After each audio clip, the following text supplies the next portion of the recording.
こんにちは。お忙しい中ご視聴いただきありがとうございます。この動画は育児休業の法的制度の全体像を解説するためのダイジェスト版です。この時間お話をさせていただくのは、私、スマート HR 人事労務研究所の副島智子と申します。約20年間人事労務を専門としたバックオフィスの経験をもとに、人事労務の効率化のヒントや働き方に関する情報の発信をしております。早速本題に入っていきたいと思います。この動画でお話をするのは、育児休業に関する法的制度の解説です。なので、お話ししないことにありますように、各社ごとのルールだったり、人事担当者向けの実務手続きの解説はこの動画では出てきません。法的制度を解説するために必要なこれらの項目、全部説明すると40分程度必要です。なので、この動画では15分に凝縮をしたダイジェスト版としてお送りいたします。育児休業を取得する予定のある方を対象としたもっと詳しく解説している動画があります。概要欄に URL をリンクしていますので、そちらの動画をご覧いただければと思います。では、育児休業とはどういったものなのでしょうか。育児休業とは、従業員が会社に申し出ることにより、子が1歳に達するまでの間、育児休業をすることができるというものです。育児介護休業法で定められた休業のため、要件に該当する場合は、誰もが取得できる休業です。会社ごとに育児休業があるとかないとかではないということなんです。法律で定められた休業なので、法的な要件に該当するかどうかで取得できる、できないが決まります。それから、育児休業は父親、母親のどちらでも育児休業を取得できます。次に育児休業の対象者です。これは育児休業の対象外の要件の方が少ないので、対象外となる人、取得できない人でご説明します。まず、正社員や契約社員やパート、アルバイトといった有期雇用契約の方ともに、在籍1年未満の方を対象外とする労使協定が会社で締結されている場合は、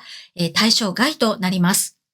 この労使協定が締結されていない場合は、在籍1年未満の方でも対象となります。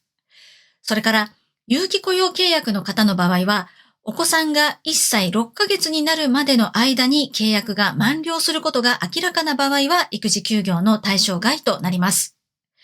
2022年10月から始まる産後パパ育休については、出生後8週間となる日の翌日から6ヶ月以内に契約が満了することが明らかな場合は、産後パパ育休の対象外となります。育児休業の対象外の要件はこれだけとなります。取得期間は、ママの育児休業開始日は産後休業終了日の翌日です。パパの開始日は出産予定日から取得できます。終了日はママ、パパ共通で、お子さんの1歳の誕生日前日まで、そして保育所に入所できないといった事情がある場合は延長することが可能です。最大で2歳の誕生日前日まで取得できます。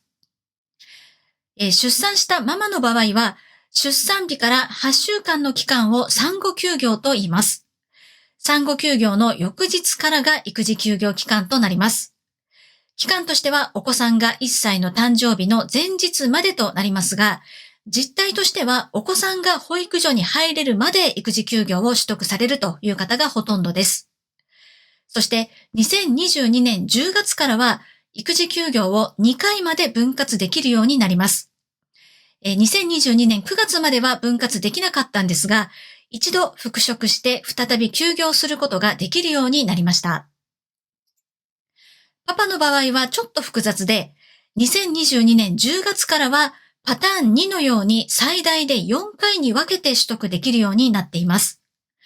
パターン3のように分割しないで全期間取得するということも可能です。原則はお子さんの誕生日前日までとなりますが、保育所に入所できない場合は延長が可能です。延長に関しては重要なポイントがあります。まず現行の制度では延長は例外措置になっています。延長できるのは保育所、しかも認可保育施設に申し込みをしたけど入所できなかった場合に延長ができるというものになっています。なので、延長の手続きには、保育所に入れなかったことの証明書が必要です。この証明書を得るには、定員が超過していて保育所に入れないことが分かっていても申し込みをしないと得られない書類となります。保育園の入所までの一般的なざっくりしたスケジュールはこんな感じです。年度開始の4月が一番入園がしやすいというのが一般的かなと思います。もちろん地域によっては年度途中でも入園ができる場合もありますが、多くの方はお子さんの保育所の入所のタイミングによって育休を延長したり短縮したりされています。お子さんが1歳になるタイミングで復職される方の方が少ないかもしれません。会社の仲間に育児休業をしている方がいる場合、復職のタイミングは地域の保育園環境に左右されることが多いということをご理解いただければと思います。ここからは育休にまつわるお金のお話を解説してまいります。出産育休関連で受給できるものとして3つあります。出産育児一時金、出産手当金、育児休業給付金という3つのものになります。時系列で見ると休業と給付金はこんな関係性となっています。出産育児一時金から見ていきましょう。出産育児一時金は出産にかかる費用が健保組合から支給されます。お子さん1人につき42万円です。多くの場合は健保組合から医療機関に直接支払われます。これを直接支払い制度と言います。健保組合からご自身で受給することもできますが、そうすると出産費用を立て替えておくことになるので、医療機関と健保組合の間でやり取りをしてもらうのが効率的だと思います。ちなみにパパ、ママともに健保組合に加入している場合は、お子さんを扶養する側の健保組合から支給されることが一般的です。両方からは支給されません。あくまでもお子さん1人につき42万円というものになります。次に出産手当金です。出産手当金とは、被保険者が出産のため会社を休み、その間に給与の支払いを受けなかった場合に支給されるものです。なので、出産手当金はママのみとなります。パパにはありません。期間は産前産後休業期間となります。いくら支給されるのかというと、こういった計算式となるんです。1年間の標準報酬月額の平均額の3分の2が支給されます。金額や計算のイメージはこのような感じとなります。ここでは現在の給与額の3分の2ではなくて、こういった計算が行われて支給されるということだけ知っていただければと思います。最後に育児休業給付金です。支給される期間は1歳の誕生日の前々日までとなります。育児休業の取得は1歳誕生日の前日までなんですが、給付金が支給されるのは1日短いんですね。育児休業を1歳になる前に短縮して終了する場合は、その終了日までが支給されます。受給要件はこのような形となります。育児休業開始前の2年間のうち、受給要件を満たす月が12ヶ月あるかどうかというのが要件となります。受給要件を満たす月が何かが気になる方は、詳細を説明する動画の方でご確認いただければと思います。転職をしたばかりで現職では1年勤務をしていないという場合は、前職勤務分を通算することができます。前職分も含めて2年間のうち要件を満たす月が12ヶ月以上あれば OK となります。ちなみに前職と現職の間にブランク期間があっても対象です。ただ、通算する場合に注意が必要です。ハローワークで失業認定を受けると、雇用保険の加入期間がリセットされます。なので通算できなくなってしまうんです。休業前の1年間に失業認定を受けている方は要注意です。このスライドのパターンの場合、給付金の対象外となるのでご注意ください。育児休業は取得できますが、給付金は対象外となります。次に給付金の額です。休業開始から6ヶ月までが賃金月額の 67%、それ以降が 50% となります。先ほどの出産手当金とは違って、実際に支給されている給与の金額が元になっているんですが、この元になる賃金月額には上限があります。上限額は毎年8月に更新されるので、画面上の金額は目安としてご覧いただければと思います。上限額以上の賃金月額になっている方は、賃金月額は約45万円となるので、約45万円に対して 67%、50% が支給されるということになります。次に、いつ支給されるのかというお話ですが、ざっくり把握いただきたいのが、いつもの給与支給日よりも1ヶ月から2ヶ月遅れて支給されるということをご認識いただければと思います。1ヶ月単位の育児休業を取得した期間が終わってからじゃないと申請ができません。そして多くの会社は2ヶ月ごとに申請をするということもあって、通常の給与支給と比べて1、2ヶ月遅れて支給されるかもしれないということを把握いただければと思います。特にパパ、ママ、同時に育児休業を取得していると、無給の期間が発生する可能性がありますのでご注意ください。次に社会保険料のお話です。産前産後休業期間中と育児休業期間中は社会保険料が免除されます。ご本人だけでなく会社負担分も免除されます。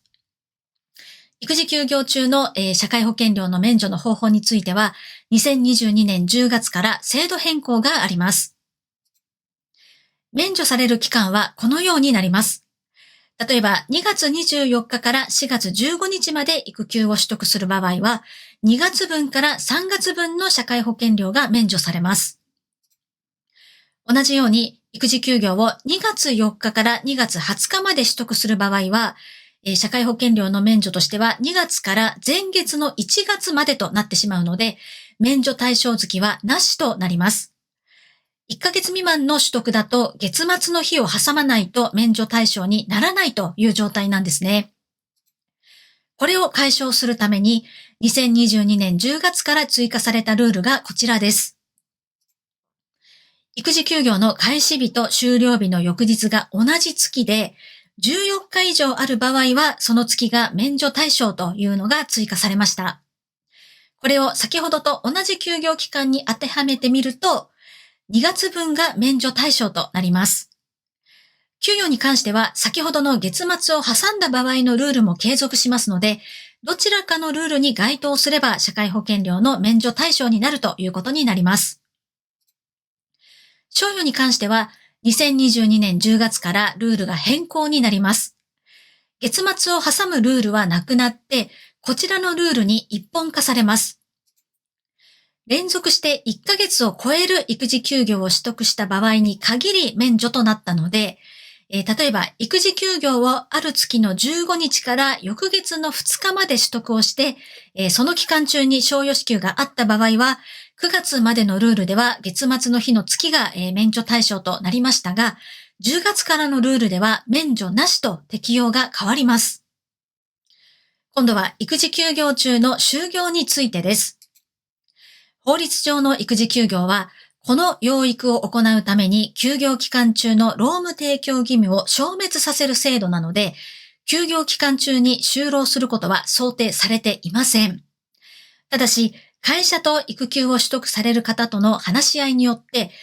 この養育をする必要がない期間に限り、一時的、臨時的に就労することはできますということになっています。就労には条件があります。ポイントは、恒常的、定常的な就労ではないということです。ただ、2022年10月から始まる産後パパ育休という出生から8週間の期間中については、労使協定を締結している場合は、先ほどの条件とは別で就労しても良いということになりました。一時的、臨時的にといった条件がないので、定例会議に出席したりといったことも可能になりました。ただ、ご注意いただきたいのは、出産日から8週間以降は通常の育児休業になるので、就労は原則不可になります。そして、就労するということは、育児休業中に給与が支給されるということになります。金額によっては、給付金が減額となります。そして最後に、育児休業等を理由とする不利益取扱いの禁止、ハラスメント防止についてお伝えいたします。育児休業等の申し出、取得を理由に事業主が解雇や退職強要、正社員からパートへの契約変更等の不利益な取り扱いを行うことは禁止されています。事業主には上司や同僚からのハラスメントを防止する措置を講じることが義務付けられています。ハラスメントの例としてはこういったものが挙げられます。こういった言動はハラスメントになりますということをご認識いただければと思います。育児休業の概要をお届けするためのダイジェスト版としてお送りしてまいりました。もっと詳しく解説している動画がありますので、育児休業の取得を検討する際にはそちらの動画をぜひご覧いただければと思います。最後までご視聴いただきありがとうございました。